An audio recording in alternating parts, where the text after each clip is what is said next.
Welcome back to Game Vault, where we mine the hidden gems and dive into the big releases, breaking down the mechanics that matter.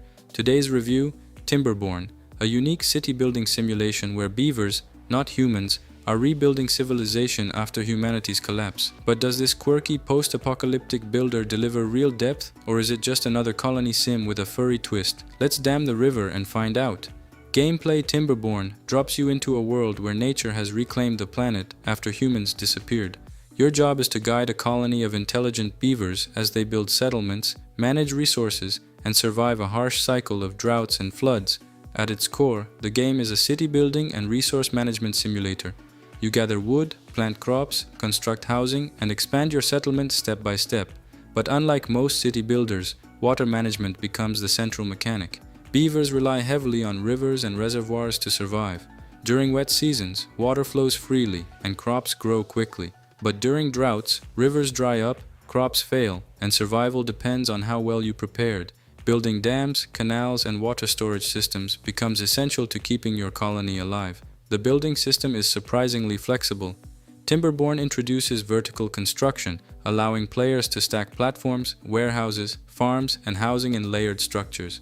As your settlement grows, you begin to think more like an engineer, shaping terrain and water flow to sustain your colony. Mechanics and progression. The progression system revolves around technology and specialization. As your colony develops, you unlock advanced buildings, automated systems, and new production chains. Two distinct factions offer different playstyles. The Folktales focus on balanced growth and nature-friendly systems, while the Iron Teeth faction leans into industry and efficiency. Choosing between them changes how you approach your colony's development. Managing population happiness also becomes important. Housing quality, access to food, leisure activities, and workplace efficiency all influence how productive your beavers are. The real challenge emerges when drought cycles intensify. Poor planning can wipe out crops and leave your colony starving. Success comes from long-term strategy, storing water, diversifying food sources, and expanding infrastructure before the next disaster hits. Pro's unique premise with beavers rebuilding civilization. Deep water management mechanics that shape gameplay. Flexible vertical building system. Multiple factions with different strategies. Relaxing yet strategic colony building experience.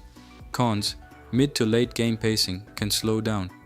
Limited late game goals once colonies stabilize. Some repetitive production chains. UI can feel slightly cluttered in larger cities. Learning curve for water engineering systems. Final verdict: Timberborn is one of the most original city builders in recent years. By turning water into the central survival mechanic, it creates a gameplay loop that feels both strategic and rewarding. Watching your colony survive a devastating drought because of careful planning is genuinely satisfying. While the late game could use more variety and long-term challenges, the core systems are strong enough to keep builders engaged for dozens of hours. Our rating: 89 out of 100. Thanks for joining me on Game Vault. If you enjoyed this review, hit that like button like you just saved your colony from a drought, and subscribe for more deep dives into games that challenge your strategy and creativity. What kind of megadam would you build in Timberborn? Let me know below. Until next time, stay creative, stay strategic, and stay glorious.